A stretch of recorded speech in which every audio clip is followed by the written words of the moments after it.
Hey guys, what's up? It's the Merc here from Poolshed Games, and it's going to be another late night discussion, and this will be the last discussion on the Commodore Rulebook for Dystopian Wars 2.0. I'm going to talk about Section D, very briefly just going to go over Section E, which is just unit stats. I'm just going to talk about my overall general feelings of the new rules. So to kick it off, Section D, which is the section right there. Really, this section is I would call it the everything else section. Goes over model assigned rules. It tells you what they are, how they apply to models, and it lists all the ones that are currently in the game. This is nice because towards the end of 1.1, there were model assigned rules all over the place. I mean, they were just everywhere. And it was hard to keep track of them, especially sometimes when a model had it and you didn't have the book or something, and it came in and you hadn't printed out the Mars. I've read through some of them. I haven't read through all of them. I kind of just learn them as I need to for the ships and on tanks and planes that I have. But they seem mostly the same. Some are a little better. This is the first instance in the book where I've come across a little just nitpick. Some of them are not spaced properly. Like on mine, fuel reserves is like right under one of the other Mars. So last night when the Lich Lord and I were playing a game and he had a land carrier, we were trying to find fuel reserves, and for a minute we didn't think it was in the book. And then we were like, oh, it's right there. So it's just a little nitpick, but it's not a big deal. Aside from that, the Mars, which there's a good amount of them, it covers the generators. Generators, there's some changes that have happened here. They activate now, usually in the command and control phase, like at the very start of a model's turn. So that's different. It used to be that they would activate depending on what they did. There's offensive, defensive, and generic, which that's kind of nice. And they sort of rolled generators into one class. They completely changed some, like the Antarcticans used to have the time on the time orbs, a certain generator. Now they're broken down into a couple different generators, but they still work basically the same. You activate it, it either does something beneficial for you or detrimental to the enemy. Like off the top, the shield generator is still there. The guardian generator is still there, which is a shield that also protects models around it. Those are both defensive. A standard generator would be like the glacier generator for the Russians. And the cool thing is, like, they've given generators, I think most of them have gotten like a passive and an active mode. So like before, the glacier generator would only put out a glacier. That was it. That's all it did. Which was nice because you could use it to like block line of sight to your models and protect you. But now it has what is called Winter's Grip, and it lets you like freeze enemy ships that are within 8 inches. So that's kind of cool. But I mean, aside from that, not a lot has changed, at least to me, when it comes to the generators. They still work basically the same as they always have. Now, a big section in this part of the book is terrain. And it goes into what is your basic terrain, what is advanced terrain, what is complicated terrain. And it's nice because it is in depth as to what's treacherous to what's impassable to what's clear to what. And it gives hints for, like, you should use this setup if you're playing a competitive style tournament game. And you can use basically whatever you want if you're playing a free-form friendly game. It's cool. I like it. I don't know how in-depth it's one of those things where it's really cool, but as a gaming group, I don't know how in-depth we'll get with the terrain features in the game. Because usually we're like, yep, that's that, and we just generally have an idea of how we want that to act and interact with our forces. I mean, we might be missing out by doing that, but it's the nice thing is, even like it says in the rulebook, the game is play it how you want to play it. After that, we come into the support aircraft squadron section, which this is amazing. This is so much better than it was in 1.1. It's very clear. It very just clearly details how tiny flyer tokens work. The thing I really like is they've introduced aces, which let you re-roll a die in your initial attack if you have one. And there's this cool thing now where like the aces can duel each other. Like if you have a fighter ace and a fighter ace, they'll duel each other. Or if you have a bomber ace and a fighter ace, they get plucked out and they duel each other. And it's just cool. It adds a little something to the game that's neat. But two major changes that have happened with tiny flyers. They no longer have fuel, which I think is kind of cool because the fuel element, while it was neat and it added character and a little detail, it made tiny flyers, at least in my opinion, less useful. That was the one thing I really liked about my Antarcticans in 1.1 was they didn't have fuel. I could do whatever I wanted with my turns. And now I think with that being the case for all tiny flyers, they become a lot more useful. The other thing that is really interesting is there's no more aborts. Now, all tiny flyer tokens have a DR of 2, and if you do 2 hits, one of the tokens dies. One of the tokens goes away. So it cleaned it up. It made it easier. Like I said, it streamlined it, and I really like tiny flyers now in the game. Before I was kind of like, I don't know if I want to. Now it's like, yeah, I want tiny flyers because they're pretty good. After the tiny flyer section, it goes into carriers, and boy, did carriers change. Don't get me wrong. In 1.1, the way carriers worked was cool. It was very thematic. You had to bring your tiny flyers back, land on the carrier, rearm, and take off again. It was really cool. However, it was kind of clunky. And now, carriers have what's called carrier points. And you pay a certain amount of carrier points to do carrier actions. You can replenish tokens to squads for 1 carrier point. You can rearm them for 2 carrier points. Or you can change their role for 3 carrier points.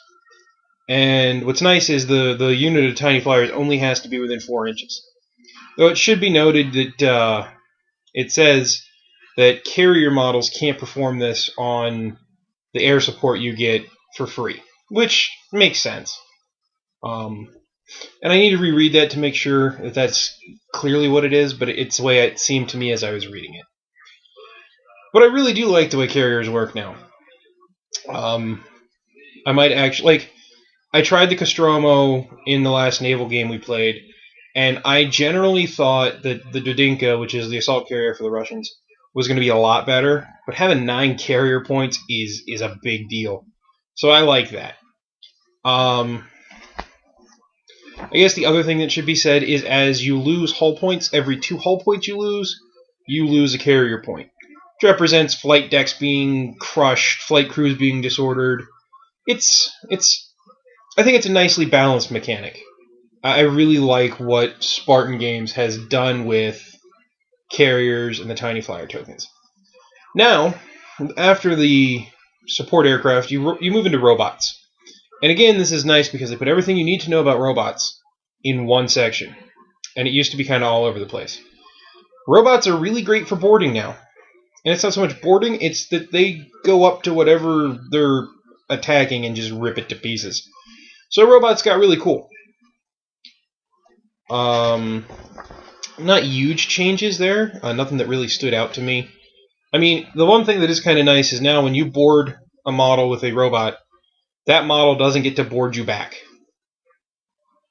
Because the assault element on that ship is cowering in fear as the robot, like, tears into it. That's kind of neat. Now, the section that does a huge addition to the book that initially was in the Armored Clash rules, and then was a download for 1.1, and is now in the rulebook, is the infantry rules. They act kind of like your tiny flyers. You get them as a support element in land games. They can be combat infantry patrols, which work like caps for your ships to protect them from borders. And they are essentially like boarding units. They're assault units. Some of them have mortars and things. They're really interesting. I don't know how often it will actually... We don't all have infantry tokens in my group, so I don't know how often we're going to use them. So... But it's cool that they included the rules, and I'm looking forward to at least trying them. Now, after that, they talk about the combat patrols. It's just really cleaned up. It's like, here's all the rules that apply to a tiny flyer wing or an infantry platoon that is a cap. And here's all the ways they can become not a cap. It's really simple. Like, the majority of this rulebook has just been about streamlining, putting things that need to be put together, and cleaning things up, making it easy for us, the players, to look things up during a game. After that, you come into classifications for models. This explains, like, what is a diving model? What is a flying model? What is a repair ship? What is a low-level flyer?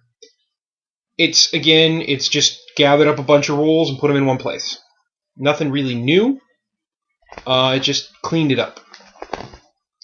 This also talks about fortifications, robots, and that is all in the classification section.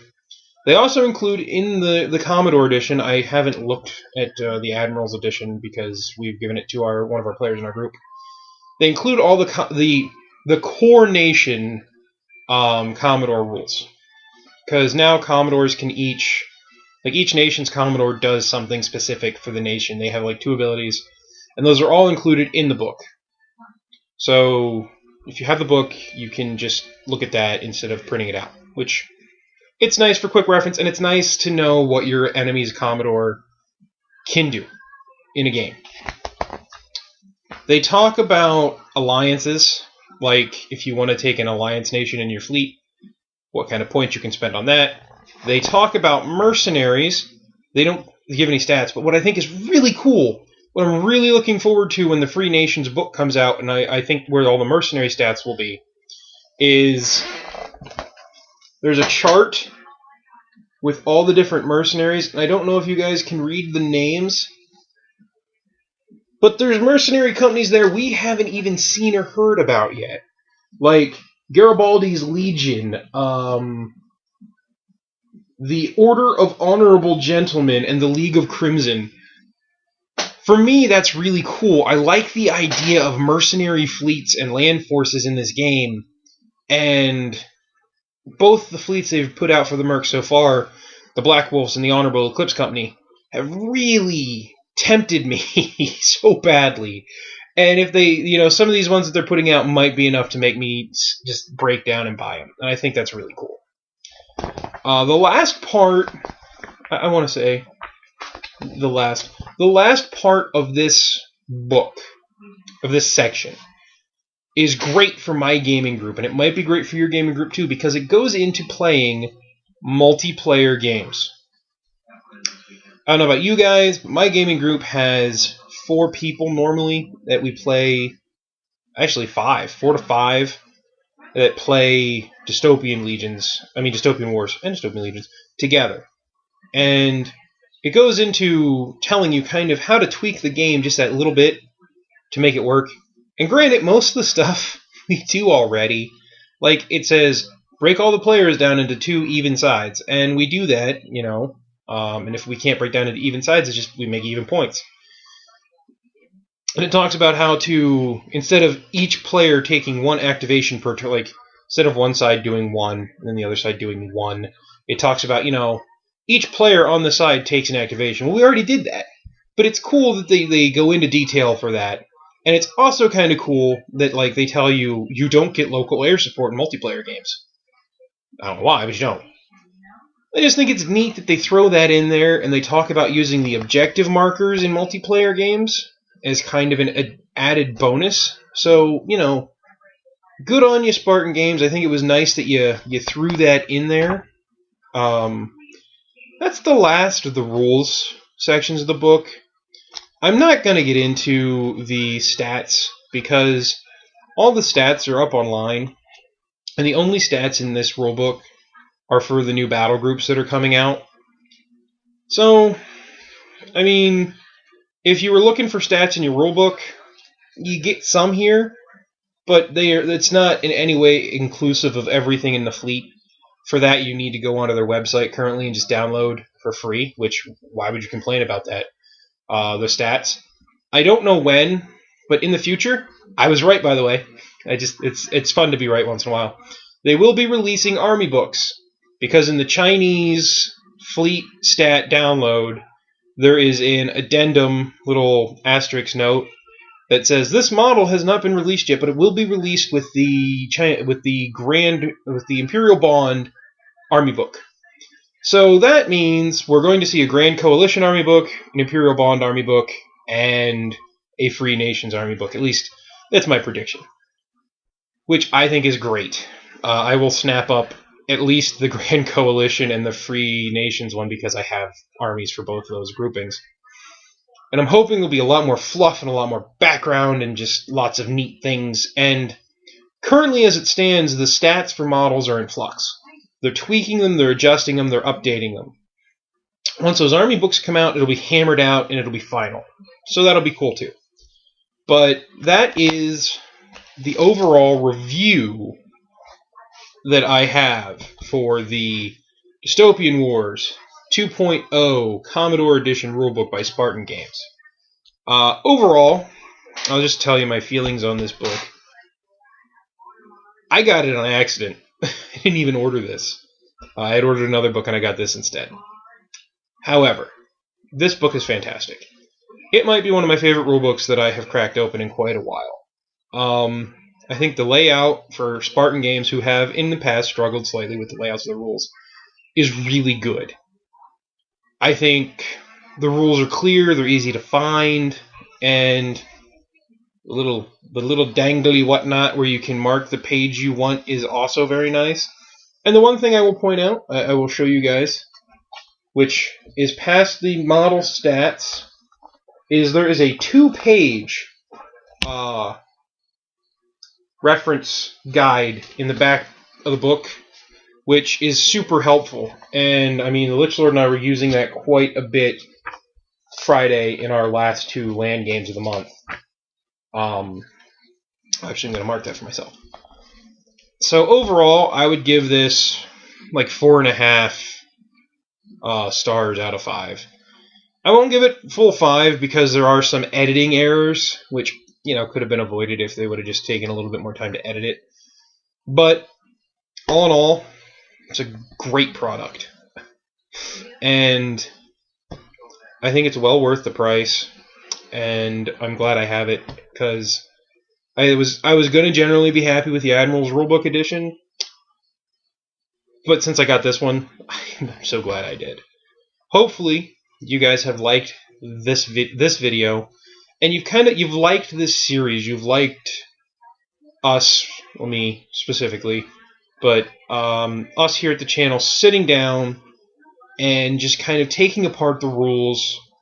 Not so much telling you what the rules are, but talking about the rules and how we feel about them, and giving you an idea of what changes have occurred and what rules are. And just like a general feeling of the game.